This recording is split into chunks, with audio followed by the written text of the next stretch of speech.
Somos tu voz.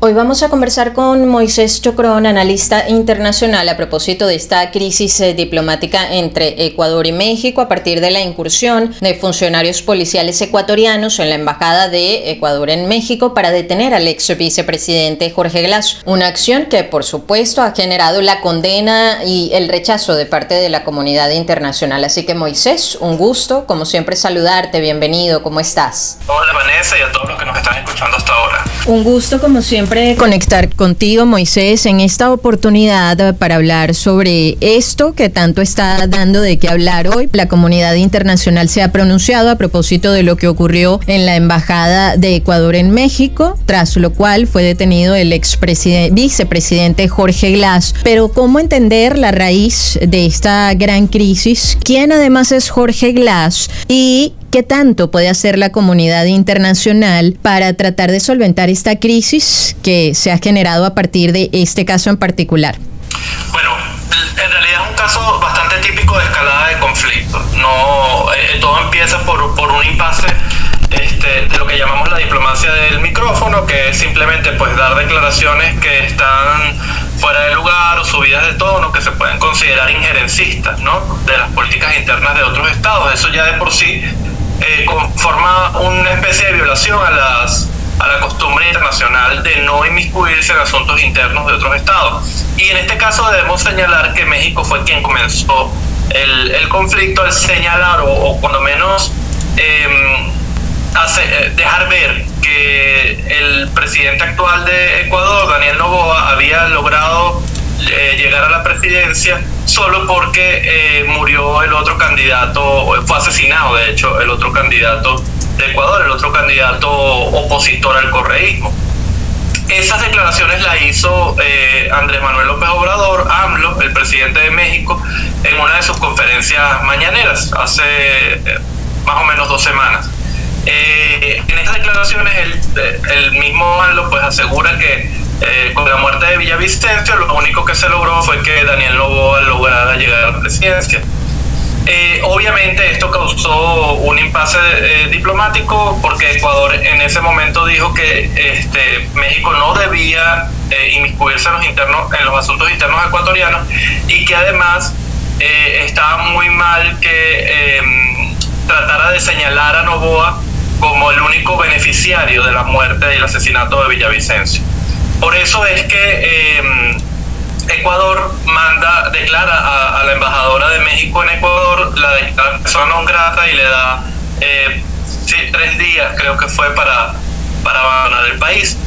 A raíz de esto, Ecuador lo que solicita a México es que entregue al ex vicepresidente Jorge Glass, que se encontraba en la embajada de México en el Ecuador desde diciembre pasado, diciembre del 2023. Entonces, es el típico escenario de escalada de conflicto, pero que lo que no es típico es lo que ocurre después, ya que normalmente, digamos, ocurren cuando menos 2 cosas interesantes en términos de relaciones internacionales que no se ven a menudo.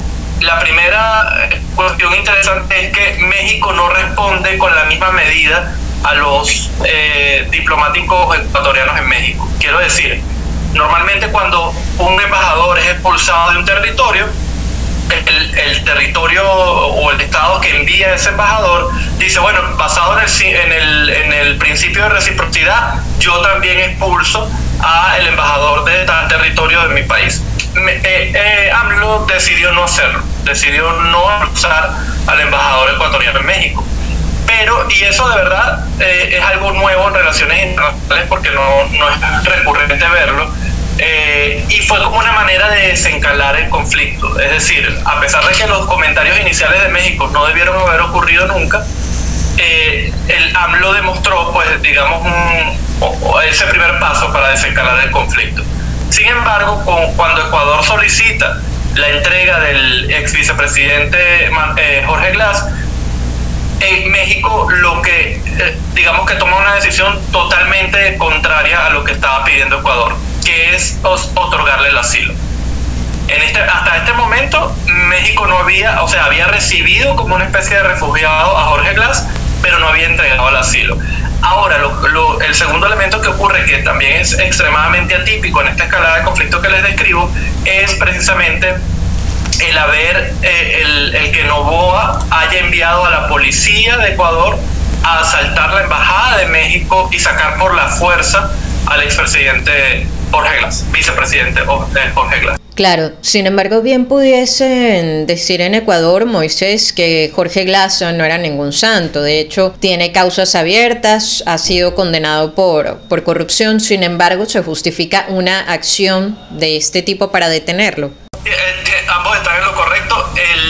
Jorge Glass no nada más tenía una causa abierta, sino que además estaba pagando una condena. Recordemos que Jorge Glass aparece en la palestra pública a partir del año 2007 por ser cercano a Rafael Correa. Rafael Correa, cuando gana la presidencia en Ecuador, lo llama para que forme parte de su equipo, pero hacia el año 2017 es encarcelado porque se demostró que tuvo relaciones con los casos de corrupción de Odebrecht. Odebrecht, como sabemos, pues toda la trama de corrupción latinoamericana es un fantasma que de verdad recorre toda América Latina.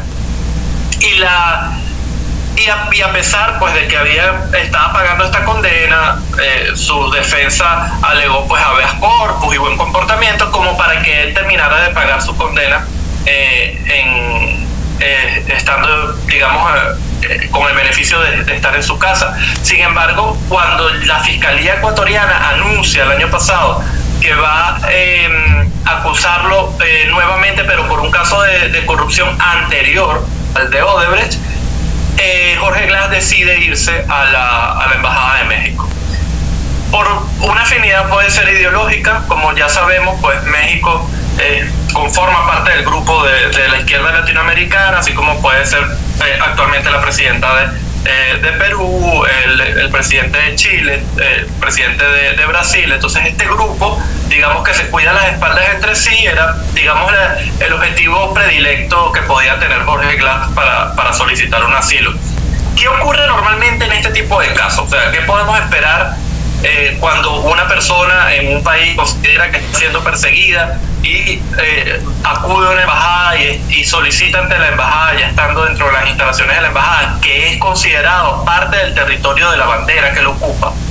Esto es importante señalarlo, porque la Embajada de México no es nada más la Embajada de México, sino que se considera territorio mexicano en Ecuador, así como cualquier embajada.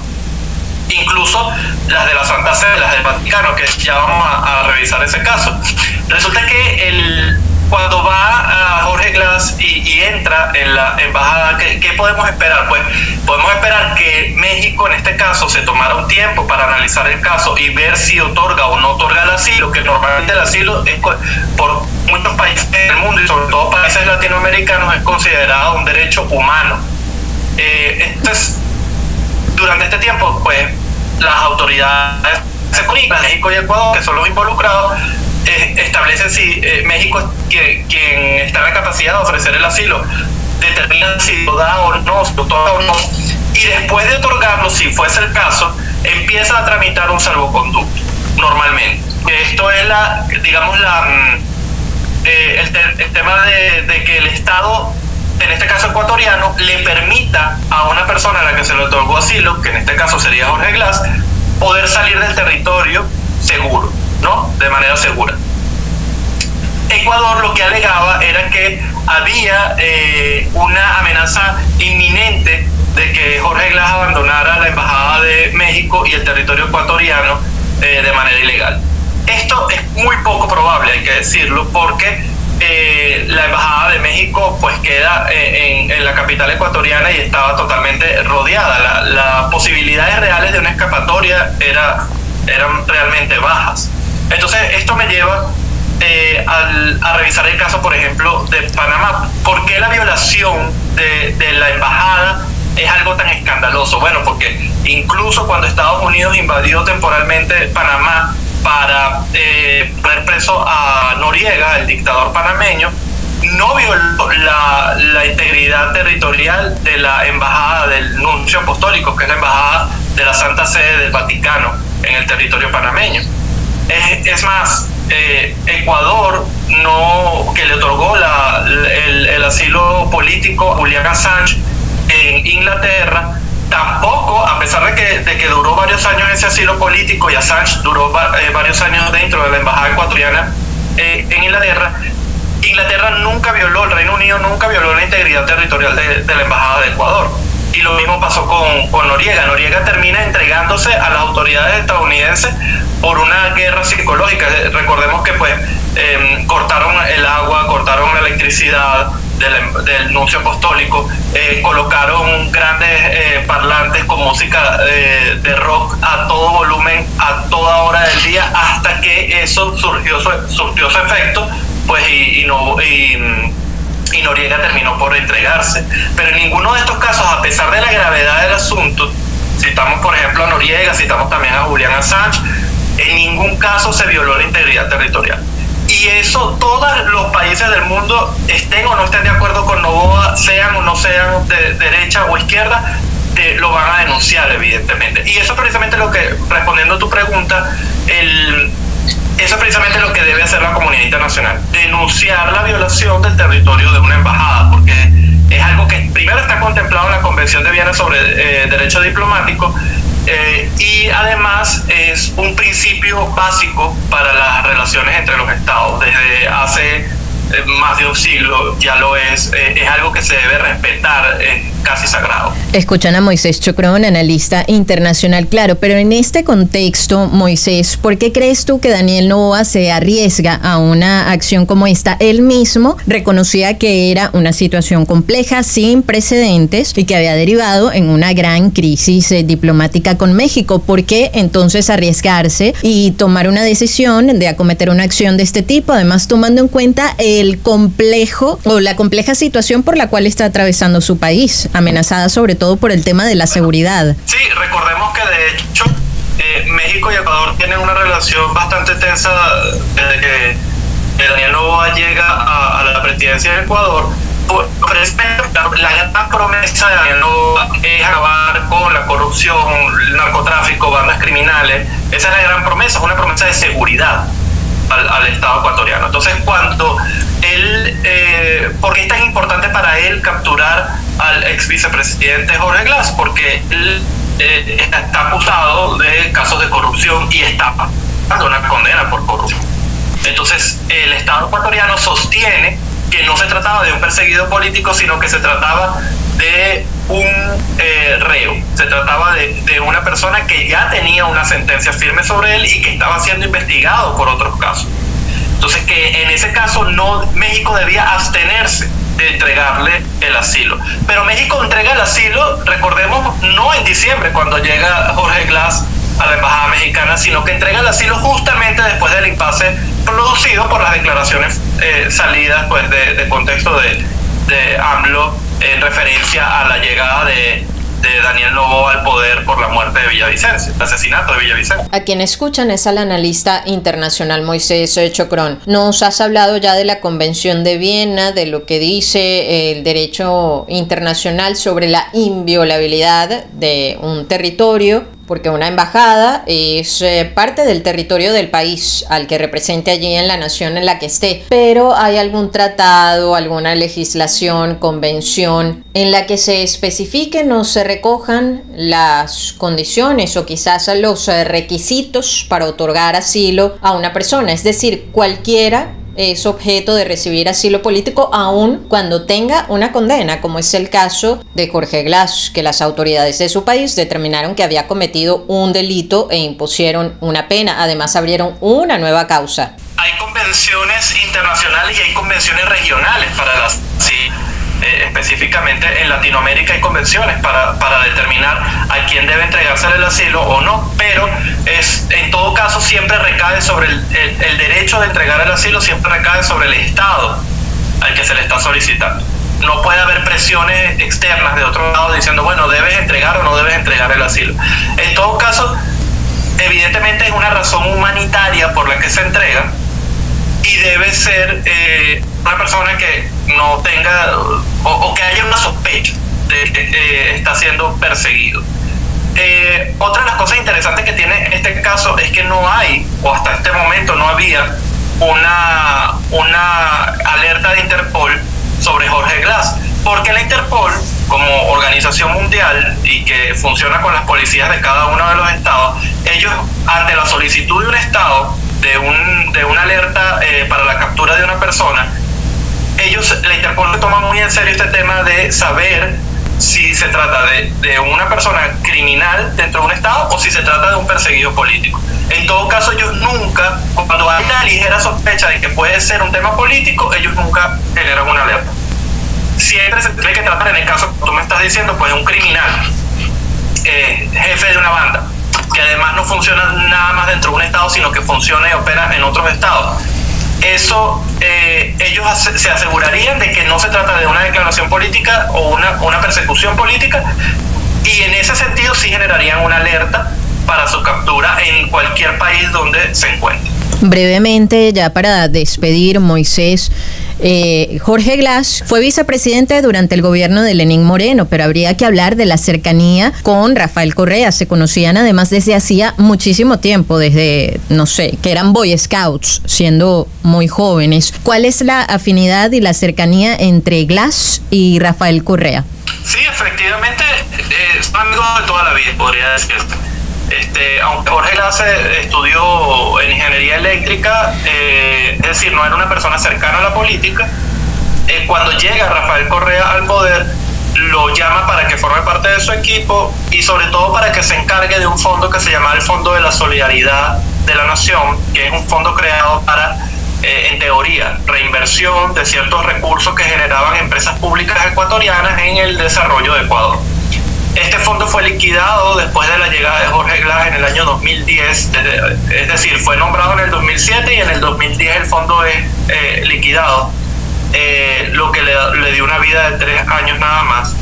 De momento todavía no se ha dicho nada sobre el caso del fondo o ha sido acusado formalmente por este hecho, pero en todo caso sí es una persona que fue muy cercana a Rafael Correa. Luego Rafael Correa lo nombra vicepresidente de su último gobierno, pero recordemos que realmente Lenín Moreno fue electo o fue elegido por el pueblo ecuatoriano por la cercanía con Rafael Correa. Es decir, Rafael Correa le levanta la mano a Lenín Moreno, solo que después de asumir la presidencia, Lenín Moreno gira su posición y se convierte en opositor a Correa.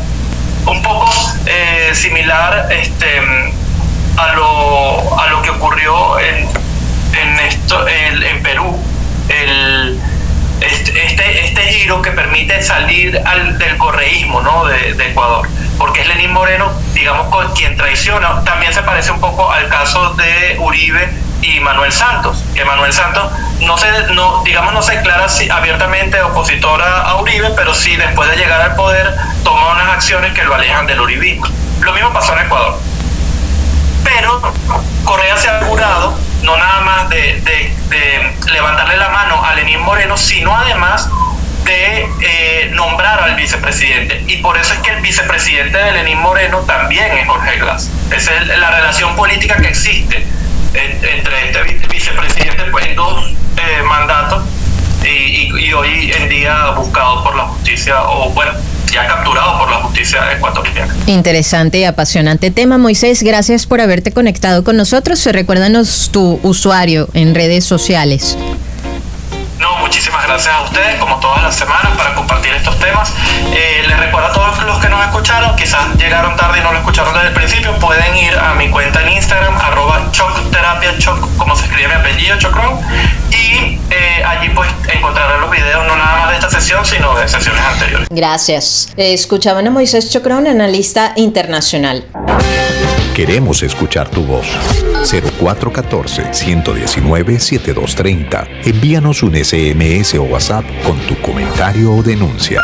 0414-119-7230.